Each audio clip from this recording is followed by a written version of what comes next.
All right, yes, for you, all right. Hi, good evening. My name is Boris. Thank you very much. My question is, what do you think, where does the PC culture come from? How does it evolve? May it come, like for me it seems like some kind of censorship, and may it come from like some parents being too careful, not preparing their child for the world, but preparing the world for the child.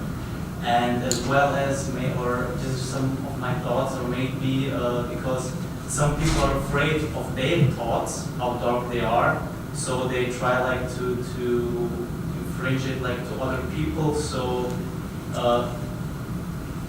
this might be where this PC culture, I mean, call it culture, comes from. Thank you. And these are the two last questions. Yes, please. Hello, I'm Father Thωμά. I'm an Orthodox priest here in Vienna, and I would like to take that question and ask it actually a little bit larger.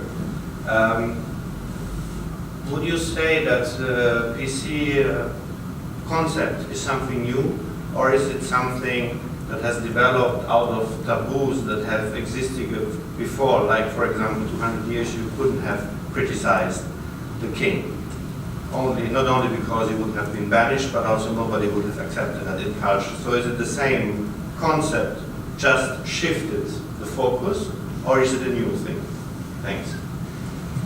That was the fifth question. Can you follow, Paul? All right, and now the last one. I think it was you. Yes, please. My name is Eva, and my question is if you believe that the whole issue of outrage of PC culture might be exaggerated, like the significance of it and the effects of it, especially when we see, you already mentioned people like Jordan Peterson.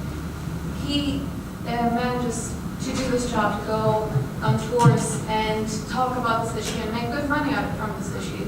He has a lot of fans. What's wrong with it? No, I'm not saying good for him. But like, I'm paying out of my own pocket to be here. He makes money out of it. I know, What's I'm wrong not with saying that? that it's a bad thing. But like Ms. White already, Dr. White already brought up, a lot of people are against PC culture. A lot of people, it's not a popular thing. And especially if we see that the president of the US, he managed to become the president of one of the most powerful countries, if not the most powerful countries, by criticizing PC culture. One of the things that made him become POTUS. No one said that it was the only reason. It wasn't the only reason, but it was definitely a significant factor.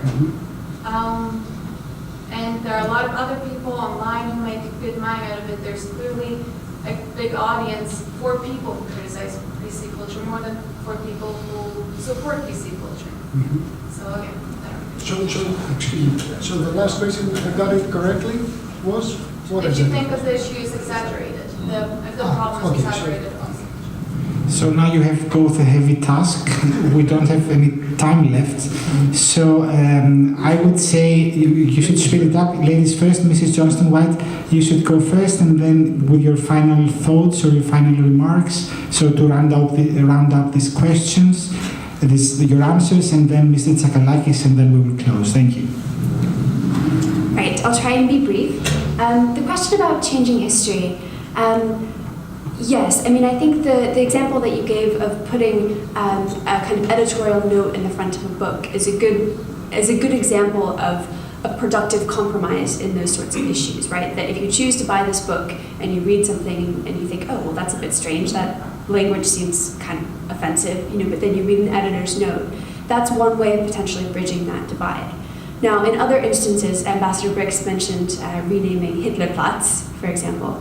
That also seems to be appropriate, right? To take something that was, of course, presumably had a different name prior to Hitler ascending to power and then changing it again. Just because something has been placed on a public square doesn't mean that it is now fixed and immutable part of our history. Arguably, that's also the case with Confederate monuments that are coming down all over the States. Those were put up, precisely to reinforce Jim Crow white racial superiority. So taking them down, they weren't there before. Why do we have to keep them up simply because they're part of history? So I do think that this example that you cited is a perfect compromise example, right? Next question, the question of Trump and populism on the rise in PC. Yes, I think PC has certainly been manipulated in a populist way, as I mentioned in my analysis of why Trump won.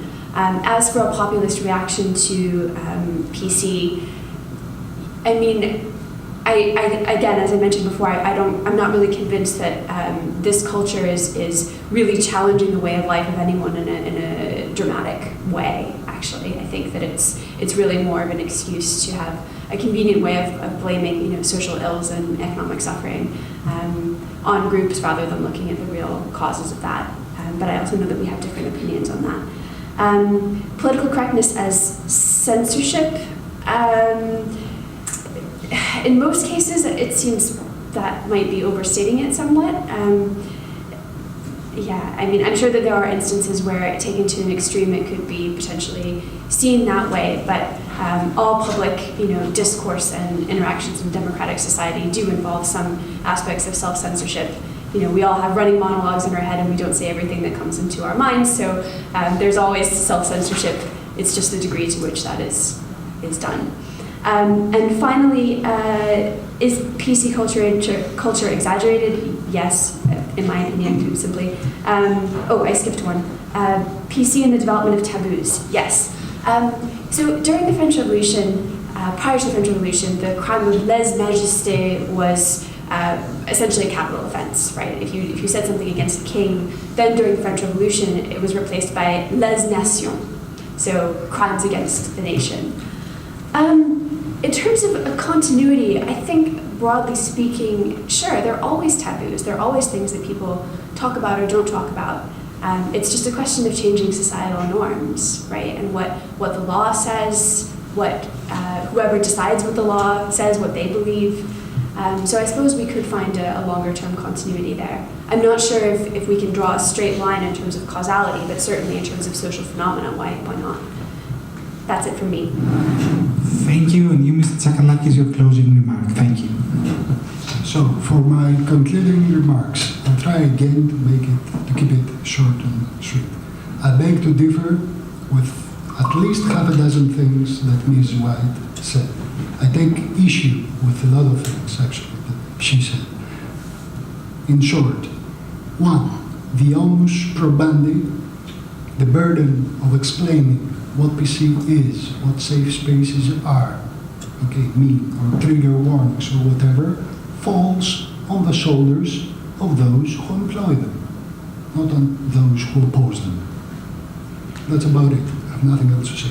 Second, I can assure Ms. White that there are plenty of people, even in Greece, where PC is just an emerging phenomenon at this time, that are more than happy to call themselves PC proponents. 3, about what she said as regards my example about Viένnη. As I mentioned repeatedly in my speech, the term is around from the 1930s, long before 1998. And in 1998, it had already been brought back into vogue. And the example about Viennì was not my own. I took it from a book on political correctness. So there are plenty of people who associate what happened with Viennì with political correctness. 4, there was a strict time limit, which I apologize deeply. I couldn't, or at least I couldn't, make the time that I was asked to make. So I tried, because of the strict time limit, I tried to include a variety of examples from different time periods for my speech.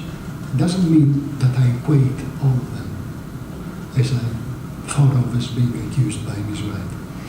Now, as far as language is concerned, I'll reiterate what I said in my speech, because Ms. White said that language equals power and all these Foucauldian ideas. Of course, the persons, be they male or female, who control which linguistic parameters are internalized by the public, assume power over the public. but only for short periods of time. Language could not be the solution, or the raison d'etre, or the cause of the problem when it comes to PC. Because this power that arises from language use, which is constantly changing, I'll repeat, I'll reiterate, is ephemeral, okay, by extension. So, while PC, I said, is trying to institute a new, stable, long-standing and homogeneous way of thinking about all these problems, politeness or tactfulness takes into account this shifting, okay, in these changes in language use, and formulates only temporary, polite rules. Now, about Mr. Question. I think I'm covered by what Dr. White said. I'll say that populists take advantage of whatever they can, PC being just one. To Tatiana, I'll have to say that my pleasure. I have no crystal ball. Okay, first of all, I'm no prophet.